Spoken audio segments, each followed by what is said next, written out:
பார்க்கக்கூடியது ஆலப்புரான் Tamil and test பேட்சுடைய 3rd டெஸ்ட் பார்க்கலாம். ஃபஸ்ட்டு டாபிக் பாருங்கள். சங்ககாலம் முதல் இக்காலம் வரையிலான தமிழ் இலக்கிய வரலாறு. ஃபஸ்ட்டு கொஸ்டின் பாருங்கள்.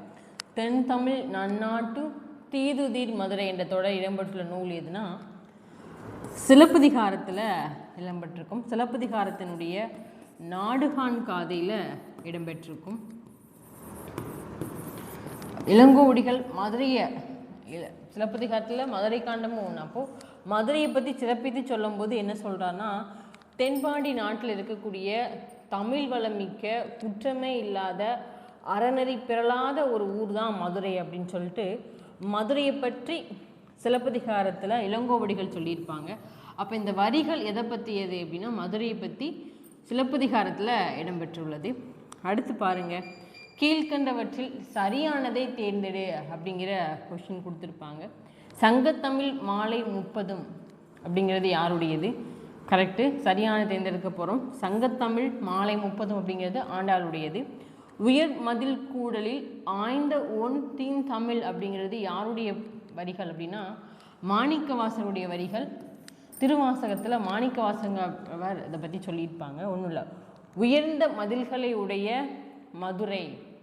மதுரைக்கு நிறைய பேர் உண்டு, ஆலவாய், கூடல் நகர், இந்த மாதிரி நிறைய பேர் உண்டு. அப்போ உயர்ந்த மதில்களை உடைய மதுரையில் ஆராய்ந்த ஒளி வீசக்கூடிய தமிழ் இருக்குது அப்படிங்கிற மாதிரி மதுரையில் இருக்கக்கூடிய தமிழை பற்றி, தமிழ் சங்கத்தை பற்றி மாணிக்கவாசகர் பாடியிருப்பாங்க.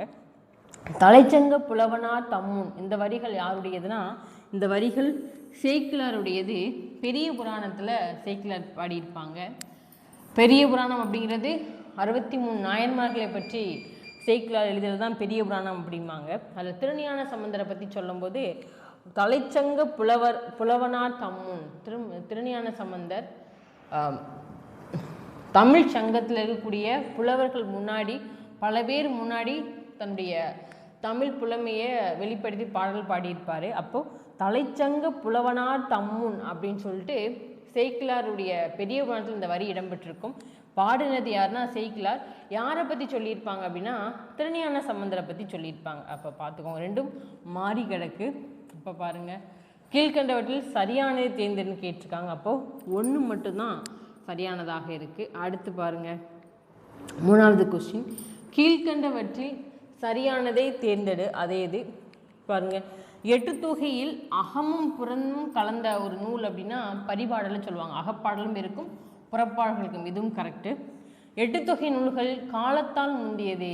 காலத்தால் முன்னாடி உள்ளது என்ன அப்படின்னா அகநானூறு கிடையாது, புறநானூறு தான் காலத்தால் முற்பட்டதாக இருக்கும். அப்போ புறநானூறு அப்படிங்கிறது தான் கரெக்டானதாக இருக்குது. 8 தொகை நூல்களில் முதலாக தொகுக்கப்பட்ட நூல் என்ன அப்படின்னா குறுந்தொகை. இதுவும் கரெக்ட். நம்ம கேட்டது சரியானதை தேர்ந்தெடு தான் கேட்டிருக்காங்க. அப்போது 1, 3 மட்டும்தான் சரியானதாக இருக்குது. 1 முதல்ல தொகுக்கப்பட்டதுன்னா அது குறுந்தொகை தான், பூரிக்கோ அப்படிங்கிறவர். அடுத்து பாருங்கள். காலே பரிதப்பினவே கண்ணை நோக்கி நோக்கி வாழ் இழந்தனவே என்ற வரி இடம்பெற்றுள்ள நூல் எது அப்படின்னா குறுந்தொகை பாட்டில் இடம்பெற்றிருக்கும். யார் இந்த பாட்டை பாடியிருப்பாங்கன்னா வெள்ளி வீதியார் அப்படிங்கிறவங்க பாடியிருப்பாங்க. கிட்டத்தட்ட சங்க பாடல்களில் 13 பாடல்கள் இவங்க பாடியிருப்பாங்க. அதில் ஒன்று தான் இந்த பாட்டு. கிட்டத்தட்ட சங்கை தொகை பாடல்களில் 13 பாடல்கள் பாடியிருப்பாங்க வெள்ளி வீதியார். இது ஒரு பாலைத்தனைக்குரியதாக இருக்கும். ஒன்றும் இல்லை, இது ஒரு தலைவன் தலைவி செவிலித்தாய் பற்றியது. தலைவியை காணலை. அப்போது செவிலித்தாய் தலைவி எங்கே தலைவன் கூட சென்றிருப்பாளா அப்படிங்கிற ஒரு ஐயத்தில் தன்னுடைய மகளை தேடி வர்றாங்க. அது ஒரு அந்த நிலத்தில் தேடுறாங்க. தேடும்போது காலை பரிதப்பினவை அப்படின்னா கால் வலிக்கிற அளவுக்கு அங்கே இங்கே அலைஞ்சி திரிஞ்சு தேடுறாங்க. காலில் ஸ்ட்ரென்த்தே இல்லை, அந்தளவுக்கு கால் டயர்டாயிடுச்சு, அந்தளவுக்கு நான் அவனை தேடி பார்த்துட்டேன் எங்கே இருக்குது அப்படிங்கிற மாதிரி. கண்ணை நோக்கி நோக்கி வாழ் இழந்தனவே அப்படின்னா வர்றவங்க போகிறவங்க எல்லாத்தையும் தான் பொண்ணாக இருப்பாங்களான்னு சொல்லிட்டு ஒவ்வொருத்தரையாக பார்த்து இது தான் பொண்ணான்னு தேடுறாங்க. ஸோ அந்தளவுக்கு கண்ணால் பார்த்து கண்ணே ஒளி இல்லாமல் போயிடுச்சு அப்படின்னு சொல்லிட்டு இந்த பாட்டு ஒன்று குறுந்தொகை பாட்டு வெள்ளி வீதியார் பாடியிருப்பாங்க. இப்போ குறுந்தொகையில் இந்த பாட்டு இடம்பெற்றிருக்கு. கீழ்கண்டவற்றில் தவறானது எது அப்படின்னு சொல்லி கேட்டிருக்காங்க. பாருங்க, திருமுருகாற்றுப்படை இன்கரெக்ட் தான் எடுக்க போகிறோம். திருமுருகாற்று இது இன்னொரு பேர். இது எல்லாமே என்னது, 10 பாட்டு நூல்களில் இருக்கக்கூடியதாக இருக்கும். பட்டினப்பாலை, மலைபடுகடம். பாருங்க, திருமுருகாற்றுப்படைக்கு இன்னொரு பேர் புலவராற்றுப்படை அப்படிங்கிற பேர் இருக்குது. முல்லைப்பாட்டுக்கு இன்னொரு பேர் என்னென்னா நெஞ்சாற்றுப்படை. பட்டினப்பாலைக்கு இன்னொரு பேர் என்னென்னா வஞ்சி நெடும்பாட்டு. மலைபடு கடாமுக்கு கூத்தராற்றுப்படை அப்படிங்கிற ஒரு பேர் கூட இருக்குது. 10 பாட்டில் ஆற்றுப்படை நூல்களாக 5 நூல்கள் சொல்லுவாங்க. அது மலைபடு கடாமுக்கு கூத்தராற்றுப்படைங்கிற பேர் கூட இருக்குது. அப்போ நம்ம கேட்டது இன்கரெக்ட் தான் கேட்டிருக்காங்க. 2, 3 தான் மாறி கிடக்கு. அப்போ 2, 3 தான் தவறானதாக இருக்குன்னு எடுத்துடலாம். அடுத்து பாருங்க, பொறுத்துக கேட்டிருக்காங்க. இதுக்கு பாருங்க, புரிசைன்னா அதுக்கு என்ன மீனிங்? மதில். ஃபஸ்ட்டு இதுக்கு ஆன்சர் தெரிஞ்சு. ஃபஸ்ட்டு இது 2 தான் இருக்குது. அப்போ அடுத்த ஸ்டேட்மெண்ட் பார்க்க போகிறோம். புலை அப்படின்னா என்னென்னா சாளரம் அப்படிம்பாங்க. அப்போ 4, 1 இந்த இருக்குது. இதிலே நம்ம ஆன்சர் போட்டுடலாம். இருந்தாலும் எக்ஸாம் ஹாலெல்லாம் இப்படி தான், நம்ம டக்குன்னு ஆன்சர் எடுக்கணும்னா தேவையானதை பார்த்து போட்டுகிட்டே போயிட்டே இருக்கணும். அடுத்தது நம்ம பார்க்கலாம். அணங்கு அப்படிங்கிறது தெய்வம், பனைங்கிறது முரசு. இப்போ பாருங்கள், 4, 1, 2, 3 கரெக்டாக இருக்குது. அப்போது பி ஆப்ஷன் தான் கரெக்டானதாக இருக்குது. 7th கொஷின் பாருங்கள், கீழ்கண்டவற்றில் சரியானது எது? நாலடியார் பற்றின பாடல்கள் கொடுத்துருப்பாங்க. அறநூல்கள் கிட்டத்தட்ட 14 கீழ்கணக்கு நூல்கள், 18 நூல்கள் பார்த்துருப்போம். அது நாலடியாரும் ஒன்று. நாலடியாரை பற்றி கொடுத்துருக்காங்க. திருக்குறளுக்கு அடுத்த நிலையில் வைத்து எண்ணத்தக்கது நாலடியார். கரெக்டு. ஆளும்பேலும் பல்லுக்குருதி, 4ம் 2ம் சொல்லுக்குருதி அப்படிம்பாங்க. திருக்குறளுக்கு ஈக்குவலாக வச்சு மதிக்கத்தக்கதாக இந்த நாலடியார் இருக்கும். நாலடி, 400, வேளாண் வேதம் போன்ற வேறு பெருகளால் இந்த நாலடியார் அழைக்கப்படுகிறது. அதுவும் கரெக்டு. இதனை தொகுத்தவர் தருமர்னு கொடுத்துருக்காங்க. தொகுத்தவர் யாருன்னா பதுமனார் தான் தொகுத்திருப்பார். ஏன்னா நாலடியார் சமண முனிவர்கள் பல பேர் பாடின பாட்டு. அப்போ எல்லா நூலையும் தொகுத்தவர் யாருன்னா பதுமனார். தருமர் யாருன்னா முப்பாலாக பகுத்திருப்பார். அறம், பொருள், இன்பம் அப்படின்னு சொல்லிட்டு திருக்குறள் இருக்கிற மாதிரி இதையும் ஒருத்தர் பகுத்திருப்பார். அப்போ முப்பாலாக பகுத்தவர் தான் யாருன்னா அந்த தருமர். அறம் 13, பொருள் 24, பாருங்க மொத்தம் 30 கொண்டதாக இருக்கிற மாதிரி இருக்கும். அப்போ நான் வச்சுக்கோங்க, தா வந்துச்சுன்னா பா வரும், பா வந்துச்சுன்னா பகுத்தவன் வந்துச்சுன்னா தருமர் வரும். அப்போ பாவும் வராது, தாவும் வராது. நான் வச்சுனாவே எடுத்துக்கலாம். ஏன்னா 2 குழப்பம், தருமரா பதுமனாரான்னு சொல்லி. அப்போ தொகுத்தவர் பதுமனார், பகுத்தவர் தான் யார்? முப்பாலாக பகுத்தவர் தான் தருமர். அறம், பொருள், இன்பம் அப்படின்னு சொல்லிட்டு. அப்போ 3வது தான் தப்பானதாக இருக்குது. அப்போ 3வது பாருங்கள், 7வது கொஷினுக்கு 1, 2 தான் கரெக்டான ஆப்ஷனாக இருக்குது. அப்போ பி ஆப்ஷன் தான் நமக்கு கரெக்டானதாக இருக்குது. அடுத்து பாருங்கள், பொறுத்துக. இது எல்லாமே 14 கீழ்கணக்கு நூல்களில் உள்ள பாடல்கள். மேக்ஸிமம் இந்த மாதிரி கொஷின்ஸ்லாம் அந்த 14 கீழ்கணக்கு நூல்கள் இருக்கக்கூடிய அத்தனை பாடல்களும் இந்த மாதிரி மேட்ச் பண்ண சொல்லி நிறையா டைம் கேட்டிருக்காங்க. ஆத்தர்ஸ் நேம் கூட. அப்போ பார்ப்போம். இணையவே 40 யார்? பூதஞ்சேந்தனார் அப்படிங்கிறவங்க வருவாங்க. ஆப்ஷனில் பார்ப்போம். 2 ஆப்ஷன் இருக்குது. அடுத்து பாருங்கள், கார் 40 அப்படிங்கிறது கண்ணன் கூத்தனார் 4-3, அதுவும் 2-3, அதுவும் 2 இருக்குது. அடுத்தது தான் நம்ம பார்க்கணும். திணைமொழி 50 யார் அப்படின்னா கண்ணன் சேந்தனார் வருவாங்க. ஆல்ரெடி 2-3 போட்டாச்சு. அப்போ 4 கைநிலை புல்லாங்கண்ணா 2-3 4-1 தான் நம்ம கரெக்டான. அப்போது டி ஆப்ஷன் தான் கரெக்டானதாக இருக்கும். 18 நூல்களையும் மேட்ச் பண்ண சொல்லி நீங்கள் அந்த ஆசிரியர்கள் பேர்கள் தெளிவாக படித்து வச்சுக்கோங்க. இது நிறைய டைம் கேட்டிருக்காங்க. அப்போ டி ஆப்ஷன் தான் கரெக்டானதாக இருக்குது. அடுத்து பாருங்கள், பால் நோக்கி வாழ்வான் பழியில்லா மன்னனாய் நூல் நோக்கி வாழ்வான் நுனித்து என்ற பாடல் வரி இடம்பெற்ற நூல் என்ன அப்படின்னா 7வதில் இடம்பெற்றிருக்கும். 7வதினுடைய ஆசிரியர் கனி மேதாவியர். அவங்களுடைய பாடல்களில் தான் இந்த வரி இடம்பெற்றிருக்கும்.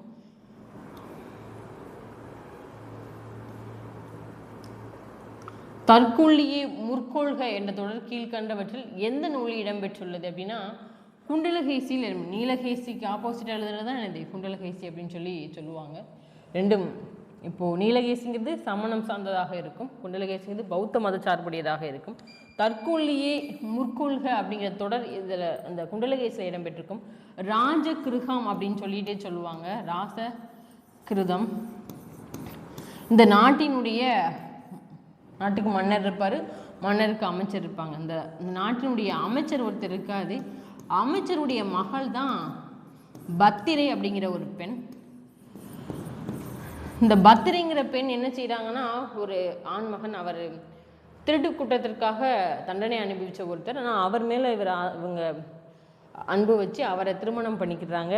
2 பேரும் வாழ்க்கையும் சிறப்பானதாக போய்கிட்டு இருக்கு. இடையில இந்த பத்திரை அப்படிங்கிறவங்க என்ன சொல்லிடுவாங்க அப்படின்னா, அவரை பார்த்து நீ ஒரு கல்வன் தானே அப்படின்னு சொல்லிட்டு ஒரு சின்ன வாக்குவாதத்தில் அப்படி பேசிடுவாங்க. அவர் அது மனசை ரொம்ப காயப்படுத்திடும். உடனே அவர் என்ன பண்ணுவார்னா, அந்த இதை தாங்கிக்க முடியாமல் வா ஒரு கோவிலுக்கு போயிட்டு வருவோம் அப்படின்னு சொல்லிட்டு மலை உச்சியில் இருக்கக்கூடிய கோவிலுக்கு கூட்டிகிட்டு போயிருப்பார். அங்கே போயிட்டு சொல்லிடுவார், நீ என்னை இப்படிலாம் பேசினேல, உன்னை நான் கொல்ல போகிறேன் அப்படிங்கிற மாதிரி சொல்லிடுவார். அந்த அம்மா உடனே உடனே விழிச்சுக்கிடுவாங்க. என்ன சொல்லுவாங்க அப்படின்னா, ஓ அப்படியா அப்படின்னு சொல்லிட்டு, சரி ஓகே நான் ஒரு டைம் நீங்கள் என்னை சாகடிக்கு முன்னாடி ஒரு டைம் நான் உங்களை சுற்றிக்கிறேன் அப்படின்னு சொல்லிட்டு சொல்லுவாங்க. அவரும் ஓகே சுற்றிக்கோ அப்படிங்குவாங்க. சுற்றி போகும்போது என்ன செய்வாங்க, பின்னாடி இருந்து அவங்கள தற்கொலையே முற்கொள்ளுக, தன்னை கொள்றதுக்கு முன்னாடி என்ன பண்ணணும் அவங்கள பண்ணிடலாம் அப்படிங்கிற மாதிரி இந்த வாக்கியம் அதில் தான் இடம்பெற்றிருக்கும். தற்கொலையே முற்கொள்ளுக அப்படிங்கிறத ஞாபகம் வச்சுக்கிட்டு தன்னை கொல்ல வரணும்னு என்ன பண்ணியிருப்பாங்க, சமயம் பார்த்து அவர் அங்கேருந்து கீழே தள்ளி விட்டு இந்த அம்மா அவங்கள கொண்டிருப்பாங்க. இது அந்த வாக்கியம் தொடர் எதில் இடம்பெற்றிருக்கும்னா குண்டலகேசியில் தான் இடம்பெற்றிருக்கும். கீழ்கண்டவற்றில் பொருந்தாதது எது அப்படின்னு சொல்லி கேட்டிருக்காங்க. திருமலிசை ஆழ்வாருடையது. இதுவும் நிறைய டைம் கொஷினில் கேட்டிருக்காங்க. இதெல்லாம் நல்லா பார்த்து வச்சுக்கோங்க. நம்ம சில எக்ஸாம் டெஸ்ட்னால ஒரு 4-5 இது கேட்டிருக்கோம். அதில் இருக்கக்கூடிய எத்தனையும் நீங்கள் படித்து வச்சுக்கோங்க. திருமலிசை ஆழ்வார் திருச்சஞ்ச விருத்தம் கரெக்டு. நம்மாழ்வார் திருப்பல்லாண்டு எழுதியிருப்பாங்கன்னா, திருப்பல்லாண்டுங்கிறது பெரிய ஆழ்வார் எழுதியிருப்பாங்க. பெரிய ஆழ்வாருடைய தான் திருப்பல்லாண்டு. திருமங்கை ஆழ்வார் திருவருத்தம் எழுதியிருப்பாங்களா அப்படின்னா இல்லை. திருவருத்தம் எழுதினவங்க நம்மாழ்வார். பெரிய திருவந்தாதி பெரியார் எழுதியிருப்பாங்கன்னா அதுவும் கிடையாது. அதுவும் யார் எழுதியிருப்பா, நம்மாழ்வார் எழுதியிருப்பாங்க. இப்போ 3மே தப்பாக இருக்கு. திருப்பல்லாண்டு பெரியாழ்வார் எழுதியிருப்பாங்க, திருவருத்தம் நம்மாழ்வார் எழுதியிருப்பாங்க, பெரிய திருவந்தாதியும் நம்மாழ்வார் எழுதியிருப்பாங்க. அப்போ பொருந்தாத எதுன்னு பார்க்கும்போது 2, 3, 4 இது எல்லாமே பொருந்தாமல் தான் இருக்கு. திருமங்கை ஆழ்வாருக்கு நூல்கள் இருக்காதுன்னா, திருமங்கை ஆழ்வாருக்கு நிறைய நூல்கள் இருக்கு. பெரிய திருமொழி, திருநெடுந்தாண்டகம், திருக்குறுந்தாண்டகம், சிறிய திருமடல், பெரிய திருமடல் அப்படின்னு சொல்லிட்டு நிறையா உண்டு. திருமங்கை ஆழ்வாருக்கு திருவெழுக்கூற்றிருக்கை இந்த மாதிரி நூல்கள்லாம் திருமங்கை ஆழ்வார் அவங்களுக்கு உண்டு, பார்த்து வச்சுக்கோங்க. அடுத்து பாருங்க, மேட்ச் பண்ண சொல்லி கேட்டிருக்காங்க. முடியரசன் நமக்கு ஈஸியாக தெரிஞ்ச விஷயம், திராவிட இயக்க கவிஞர். சுரதாவும் ரொம்ப ஈஸி, ஊமை கவிஞர். சுரதாவே ஈஸி, அதை தெரிஞ்சாவே ஆப்ஷன் எடுக்க முடியுமான்னு பார்க்குமா, பி ஆப்ஷன் எல்லாமே 4 தான் இருக்குது. 3, 4 2 இருக்குது பாருங்க. அப்துல் ரஹ்மான் அப்படிங்கிறவர் படிம கவிஞர் அப்படின்னு சொல்லிட்டு சொல்லுவாங்க. நான் காமராசன் அப்படிங்கிறவங்க உருவகம் நிறையா பயன்படுத்தினால ஒரு உருவக கவிஞர் அப்படிங்கிற பேர் கூட உண்டு. 3, 4, 1, 2 அப்படிங்கிறது கரெக்டானதாக இருக்குது. அப்போது சி ஆப்ஷன் அப்படிங்கிறது தான் இங்கே நமக்கு சரியானதாக இருக்குது. அடுத்து பாருங்கள், கனிமேதாவியர் கீழ்கண்ட எந்த நூல்களுடன் தொடர்புடையவர் அப்படின்னு சொல்லி கேட்டிருக்காங்க. ஏலாதி அவர் பாடியிருப்பார். திணைமாலை 150 அவங்க தான் பாடியிருப்பாங்க. ஐந்தனை 50, ஐந்தனை 70 அவருடைய நூல்கள் கிடையாது. அப்போ ஏலாதி, திணைமாலை 150 அப்படிங்கிறது அவங்களுடைய பாடல்கள். அப்போ 1, 2 அப்படிங்கிறது தான் கரெக்டானதாக இருக்குது. இதெல்லாமே 14 கீழ்கணக்கு நூலில் உள்ளதான், அத்தனையும் பார்த்து வச்சுக்கோங்க. 1, 2. ஐந்தனை 50, ஐந்தனை 70 ஆசிரியர் யாருன்னு சொல்லிட்டு தெரிஞ்சால் கமெண்ட் பண்ணுங்கள். இப்போ 13வது கொஸ்டினுக்கு ஏ ஆப்ஷன் தான் கரெக்டானதானே கேட்டிருக்காங்க. 14வது கொஸ்டின் இருக்குது. பிள்ளை கவி பிள்ளை பற்றி என்ற பெயர்களும் உண்டு, கரெக்ட். குழந்தை 3ஆம் மாதம் முதல் பாடணும், அதுவும் கரெக்ட்.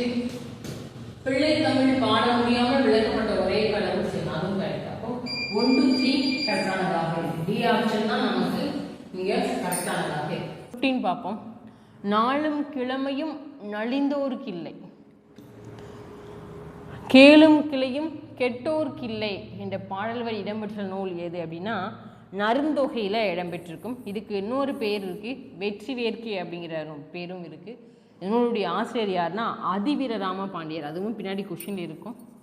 அதி வீர ராம பாண்டியர் அப்படிங்கிறவர் என்னுடைய ஆசிரியராக இருப்பார். இதுக்கு மீனிங் என்ன?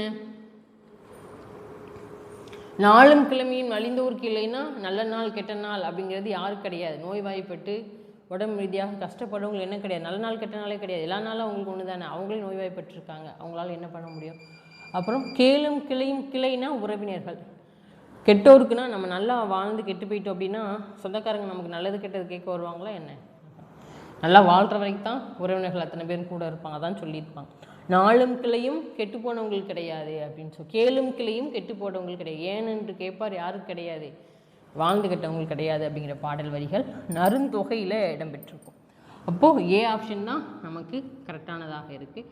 அடுத்து பாருங்க, இது டிஎன்பிசியினுடைய ப்ரீவியஸ் இயரில் கேட்டிருந்தாங்க. இது டிஎன்பிசியோட ப்ரீவியஸ் இயர் கொஸ்டின், அதனால் இது கொஞ்சம் பார்த்துக்கோங்க. குரூப் 2ல் கேட்ட ஞாபகம் இருக்குது. ஆதரவு தேடுதலினுடைய சின்னம் இது அசோக மரத்தினுடைய இலை சொல்லுவாங்க. அன்பின் சின்னம், அன்புனாலே என்னது?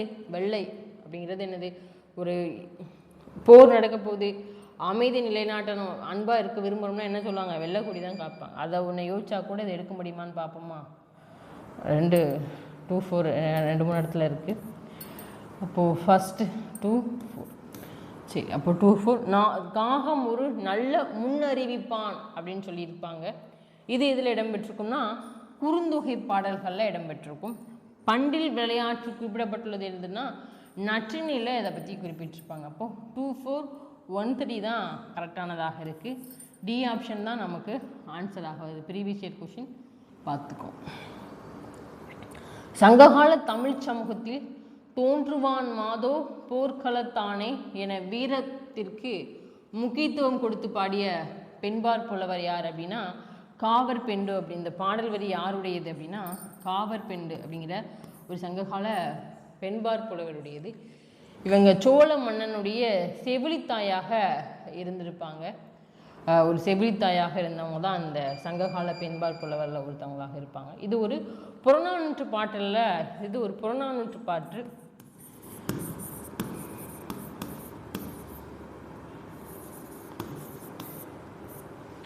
பாட்டு ஒன்றும் இல்லை, இது இந்த இது 7th ஸ்டாண்டர்ட் புக்கில் இந்த லைன் லாஸ்ட் லைனாக கொடுத்துருப்பாங்க. ஸ்கூல் புக்கு படிச்சிருக்கவங்களுக்கு கண்டிப்பாக இது தெரிஞ்சிருக்கும். இதுவும் டிஎன்பிசியினுடைய ப்ரீவியஸ் இயரில் தான் கேட்டிருந்தாங்க. ப்ரீவியஸ் இயர் கொஸ்டினில் கேட்டது 7th ஸ்டாண்டர்டில் இந்த புக்கு இந்த பாடல் இருக்கும். ஒரு பெண் வந்துட்டு கேட்பாங்க, உன்னுடைய மகன் எங்கே அப்படின்னு சொல்லிட்டு. என் மகனை பெற்ற வயது தான் என்கிட்ட இருக்குது, என் பெற்ற பையன் எங்கேன்னு தெரில, ஒருவேளை போர்க்களத்தில் போயிருப்பான் அவன் அப்படின்னு சொல்லிட்டு தன் பையன் போர்க்களத்துக்கு போனதை பற்றி பாட்டு பாடிப்பான். தோன்றுவன் மாதோ போர்க்களத்தானே அப்படிங்கிற வீரத்திற்கு முக்கியத்துவம் கொடுத்து காவல் பெண்டு அப்படிங்கிற பெண்பார் புலவர் பாடியிருப்பாங்க. சோழ மன்னனுடைய ஒரு செவிலித்தாயாக இருந்திருப்பாங்க. அடுத்து பாருங்க 18வது கொஸ்டின், வெற்றி வேர்க்கை. ஆல்ரெடி பார்த்தோம் இல்லையா, நருந்தொகை அப்படிங்கிறதுக்கு வெற்றி வேர்க்கைங்கிற பேர் கூட உண்டு. என்னுடைய ஆசிரியர் ஆல்ரெடி பார்த்தோம், அதிவீரராம பாண்டியர். அடுத்து பாருங்க நன்னெறி. நன்னெறிங்களுடைய ஆசிரியர் யாரு?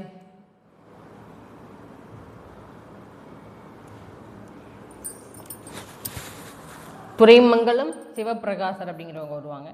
நீதிநெறி விளக்கம் நமக்கு ஈஸியானது குமரகுருபரர். 4 3 2. குமரகுருபர் நமக்கு ஈஸியாக தெரியும். இந்த ஒன்று தெரிஞ்சாவே இந்த ஆப்ஷன் நம்ம எடுத்துடலாம், இருந்தாலும் பார்த்துக்கோங்க. நம்ம குமரகுரு நீதிநெறி விளக்கம் குமரகுருபர்கள் சின்ன வயசுலேருந்து நம்ம படித்தோம். நல்வழி ஔவையாருங்கிறதும் நமக்கு தெரியும். இந்த 2 தெரிஞ்சிருந்தாலே மேக்ஸிமம் இதை எடுத்துடலாம் இல்லையா? 2 2 1 இந்த ரெண்டு தெரிஞ்சிருந்தாலே எடுத்துருக்கலாம். Option C 3 4 2 1ங்கிறதான். இது உங்களுக்கு தெரிஞ்சுக்கும், இந்த ட்ரிக்லாம் தெரிஞ்சிருக்கும். பொறுத்துக்க சில நேரங்களில் ரொம்ப கஷ்டமாக கேட்டாங்கன்னா ஏதாவது ஒரு இதுக்காவது நமக்கு ஆன்சர் தெரிகிற மாதிரி இருக்கும். அந்த ஒரு இது ஆன்சர் தெரிஞ்சாவே மேக்ஸிமம் அதுக்கு ஆன்சர் எடுத்துடலாம். அதனால் இது இப்போ உங்களுக்கு தெரிஞ்சிருக்கும். உழவு தொழில் செய்யும் மக்களுடைய வாழ்வை பாடக்கூடிய இலக்கியமாக பள்ளு சொல்லுவாங்க. பள்ளு அப்படிங்கிறது நிறையா உழவு சம்மந்தப்பட்ட விஷயங்களை பற்றி பேசக்கூடியதாக இருக்கும். உழவு கருவிகளை பற்றி பேசக்கூடியதாக இருக்கும். உழவு சம்மந்தப்பட்ட அத்தனை விஷயங்கள், நெல் வகைகள்லாம் நிறைய குறிப்பிட்டிருப்பாங்க. அதிகமான நெல் பெயர்கள் எல்லாம் அந்த பல்லுல குறிப்பிடப்பட்டிருக்கதாக சொல்லியிருப்பாங்க. அப்போ உழவு தொழில் செய்யக்கூடிய அந்த மக்களினுடைய வாழ்க்கையை பற்றி பாடக்கூடிய இலக்கியம்னா பல்லு, குடற்பல் இந்த மாதிரிலாம் கேள்விப்பட்டிருக்கோம் பார்த்தீங்களா, அதுதான் இது. இதுவும் டிஎன்பிஎஸ்சியினுடைய ப்ரீவியஸ் இயர் கொஷினில் கேட்டிருக்காங்க, பார்த்து வச்சுக்கோம். அடுத்து பாருங்கள் 20வது கொஷின். பின்வருவனற்றுள் சரியானதை தெரிந்தது. இது ரொம்ப ஈஸி தானே. எட்டுத்தொகை அப்படிங்கிறது புறநானூறு எட்டுத்தொகை நூலில் உண்டு. கரெக்டு. 10 பாட்டு சிலப்பதிகாரம் 10 பாட்டில் ஒன்றா கிடையாது. சிலப்பதிகாரங்கிறது 50 காப்பியங்கள் ஒன்று. சிலப்பதிகாரம், மணிமேகலை, சிவசிந்தாமணி, வளையாபதி, குண்டலகேசி புலவர். அப்போ இதுவும் தப்பானதாக இருக்குது. காப்பியம் திருக்குறங்கிறது காப்பியமா, அது ஒரு 11 கீழ்கணக்கில் இருக்கக்கூடிய ஒரு அறநூல். இது காப்பியத்துக்குள்ளே வராது. அப்போ நமக்கு சரியானது என்னது? 1 மட்டும்தான் சரியானதாக. டி ஆப்ஷன் தான் நமக்கு கரெக்டானதாக இருக்குது. அடுத்து பாருங்க, சங்க பாடல்களுடைய எண்ணிக்கை என்ன அப்படின்னா 2381. 12th அட்வான்ஸ் தமிழில் அந்த இது டாபிக் கொடுத்துருந்துருப்பாங்க. சங்க பாடல்களுடைய எண்ணிக்கைனா 2381 பாடல்கள் கொண்டதாக இருக்கும். அடுத்து பாருங்க, கீழ்கண்டவற்றில் சரியானது இது. கரெக்ட் அப்படி தான் கேட்டிருக்காங்க. போரில் 1000 யானைகளை கொன்று வெற்றி பெறும் வீரனுடைய பேரில் பாடப்படுவது பரணி. வீரனின் மேல் பாடப்படுவது கரெக்டு. அந்த வீரன் மேலே தான் பாடுவாங்க. சரி, அந்த போரில் தோற்ற அரசனது நாட்டின் பெயரால் இந்நூல் வழங்கப்படும். அதுவும் கரெக்ட். எந்த மன்னன் தோல்வி விடுறானோ அந்த நாட்டோட பெயரை வச்சு வெற்றி பெற்ற மன்னனுடைய பெயரை வச்சு இது பாடுவாங்க. கலிங்கத்து பறைனா கலிங்க நாட்டு மன்னன் தோல்வி அடைஞ்சிருப்பார், அதனால தான் அதுக்கு பேர் என்னன்னா கலிங்கத்து பறை. தோற்ற அரசன் அது நாட்டின் பேரில் பாடப்படும். கலிங்க நாட்டு மன்னன் தோற்றனால அதுக்கு பேர் என்னது? அந்த நாட்டை பேராக வச்சு ஒரு நூல் எழுதியிருப்பாங்க, கலிங்கத்து பறை. ஆனால் யாரை பற்றி இருக்கும்? வெற்றி பெற்ற அந்த அரசனை பற்றின தகவல்கள்லாம் அதில் இடம்பெற்றிருக்கும். தமிழில் தோன்றிய முதல் பரணி நூல்னா அது கலிங்கத்து பரணி. அதுவும் கரெக்டு. அப்போ ஏ ஆப்ஷன் 1 2 3ங்கிறதா நமக்கு சரியானதாக இருக்குது. 23 பாருங்கள், சிறுகதையினுடைய வள்ளுவர் புதுமைப்பித்தன். தமிழ் உரைநடை வேந்தர் ஆறுமுகநாள். இது நம்ம ரொம்ப தெரிஞ்ச விஷயம். தமிழ் உரைநடை வேந்தருங்கிறது ஆறுமுகநாள். அந்த ஒன்று தெரிஞ்சாவே ஆன்சர் எடுக்க முடியுமா? எடுக்க முடியும். இதாக இருக்குது. இந்த ஒன்றை பார்த்தாவே ஆன்சர் போட்டு போயிடலாம். ஏன்னா மற்றதுலேயுமே ஒன்று இருந்தாலும் செக் பண்ணிடுவோம். சிறுகதையினுடைய திருமூலர் மௌனியை சொல்லுவாங்க. வட்டார கதைகளினுடைய கரிசல் இலக்கியத்தை பற்றி அதிகம் பேசினவர் யாருன்னா கி ராஜநாராயணன் சொல்லுவாங்க. அப்போது 3124 அப்படிங்கிறது தான் கரெக்டானதாக இருக்குது. நமக்கு ஆன்சர் பி ஆப்ஷனுங்கிறது தான் கரெக்டானதாக இருக்குது. 24 பாருங்கள், ஞான கண்ணாடி என்பது யாருடைய நூல் அப்படின்னா வீரமா முனிவர் தான் அந்த நூலை எழுதியிருப்பாங்க. இப்போ வீரமா முனிவர் அப்படிங்கிறது தான் கரெக்டான ஒன்றாக இருக்கும். சரியானது இது. சேக்கிலாரை பற்றி பேசியிருக்காங்க. அவருடைய இயற்பெயர் அருள்மொழித்தேவர். கரெக்ட். இவர் அனபாய சோழனிடம் அமைச்சராக இருந்தவர். அதுவும் கரெக்ட். இவருக்கு இன்னொரு பேர் இருக்கு, தொண்டர் சீர் பரவுவார். அதுவும் கரெக்ட். அப்போது ஆன்சர் எது? 1 2 3 தான் கரெக்டானதாக இருக்கும். அப்புறம் பாருங்கள் 26 பாருங்கள், அறநெறிச்சாரம் ஆசிரியர் யார்? பொருந்தாது கேட்டிருக்காங்க, இன்கரெக்ட் கேட்டிருக்காங்க. அறநெறிச்சாரத்தினுடைய ஆசிரியர் முனைப்பாடியார். அதுவும் கரெக்டு. நன்னெறி சிவப்பிரகாசர். அதுவும் கரெக்டு. ஆல்ரெடி பார்த்தோம் இல்லையா, துறைமங்கலம் சிவப்பிரகாசன் சொல்லிட்டு. அப்புறம் நீதி சிந்தாமணி அப்படிங்கிறது வேதகிரியார். அதுவும் கரெக்டு. உலக நீதி அப்படிங்கிறது உலகநாதர். அதுவும் கரெக்டு. 4மே நமக்கு கரெக்டு தான். அப்போ பொருந்தாதே எதுவுமே கிடையாது. பொருந்தாது எதுவும் கிடையாது. டி ஏதும் இல்லை அப்படிங்கிறதான் நமக்கு ரைட். டி ஆப்ஷன் ஏதும் இல்லை அப்படிங்கிறதா நமக்கு கரெக்டான ஒன்றாக இருக்குது. எதுவுமே இல்லை, எல்லாமே என்னது கரெக்டாக தான் இருக்குது. பொருந்தாது எதுவுமே இல்லை. 26 டி ஆப்ஷன் தான் கரெக்டானதாக இருக்குது. 27 பாருங்கள், குலசேகர் ஆழ்வார் வடமொழியில் எழுதிய நூல் அப்படின்னா முகுந்த மாலை அப்படிங்கிறத சொல்லுவாங்க. இதுவும் டிஎன்பிஎஸ்சியில் ஆல்ரெடி கேட்ட கொஷின், ப்ரீவியஸ் இயரில் கேட்ட கொஷின், ஞாபகம் வச்சுக்கோ. அடுத்து பாருங்கள் 28. தொன்மம் என்ற இலக்கிய உத்தியை மிகுதியாக பயன்படுத்தியவர் யார் அப்படின்னா அப்துல் ரஹ்மான் பயன்படுத்தியிருப்பார். தொன்மம்னா, தொன்மங்கிறது தொன்மை அப்படின்னா பழமை. அது பழைய புராணங்கள், இலக்கிய உத்திகள், பழைய அந்த கதைகள் அப்படிங்கிறதெல்லாம் தன்னுடைய நூல்களில் இலக்கியத்தில் பயன்படுத்தியிருப்பார். அதனால தான் தொன்மம், பழைய கதைகள் அதிகமாக இலக்கிய யுத்தியாக வச்சு பயன்படுத்தியிருப்பார் அப்துல் ரஹ்மான். 29வது கொஷின் பார்க்கலாம். ஆற்றுப்படை நூல்கள், 10 பாட்டு நூல்களில் ஆற்றுப்படை நூல்கள் 5 நூல்கள் சொல்லுவாங்க. 10 பாட்டு 10 பாடல்கள் இருந்தாலும் அது ஆற்றுப்படை நூல்கள் என்னவோ 5 தான். பொருள் ஆற்றுப்படை, சிறுபான் ஆற்றுப்படை, பெரும்பான் ஆற்றுப்படை, கூத்தர் ஆற்றுப்படை, திருமுரு ஆற்றுப்படைன்னு 5 ஆற்றுப்படை நூல்கள் சொல்லுவாங்க. இதில் மதுரை காஞ்சி எத்தனை பாடல்கள் இருக்குன்னா 782. திருமுருகாற்றுப்படை 317. மலைபடு கடாம் 583. பெருமானாற்றுப்படை 500 பாடல்கள் கொண்டதாக சொல்லுவாங்க. இதில் கூத்தராற்றுப்படைன்னு பார்க்கும்போது மதுரை காஞ்சி கூத்தராற்றுப்படையில் வராது, அது 10 பாட்டு நூல்களில் மட்டும்தான் வரும். அப்போது ஆற்றுப்படை நூல்கள் பார்த்திங்கன்னா 5ல் பெரியது எது அப்படின்னா மலைபடு கடாம். இதுக்கு கூத்தராற்றுப்படை அப்படிங்கிற பேர் கூட இருக்குது. அப்போது சி ஆப்ஷன் தான் ஆற்றுப்படை நூல்களில் பெரிய எதுனா மலைபடு கடாம் தான். அடுத்து 18 பற்றி கேட்டிருக்காங்க. மொத்தம் 100 பாடல்கள் சொல்லுவாங்க. முதல் 10ம் கடைசி 10ம் கிடைக்கல. அப்போது ஒவ்வொரு 10ம் ஒவ்வொரு புலவர்கள் பாடியிருப்பாங்க. 4ஆம் 10 காப்பியற்று காப்பினார் பாடியிருப்பாங்க. 5ஆம் 10 பரணர் பாடியிருப்பாங்க. 6ஆம் 10 காக்கை பாடினியார் நச்சல்லையார் பாடியிருப்பாங்க. 7ஆம் 10 கபிலர் பாடியிருப்பாங்க. பாருங்கள் 4312 இருக்கான்னு பாருங்கள். 4312 இருக்குது. அப்போ இதுவும் சி ஆப்ஷன் தான் கரெக்டானதாக இருக்கும்.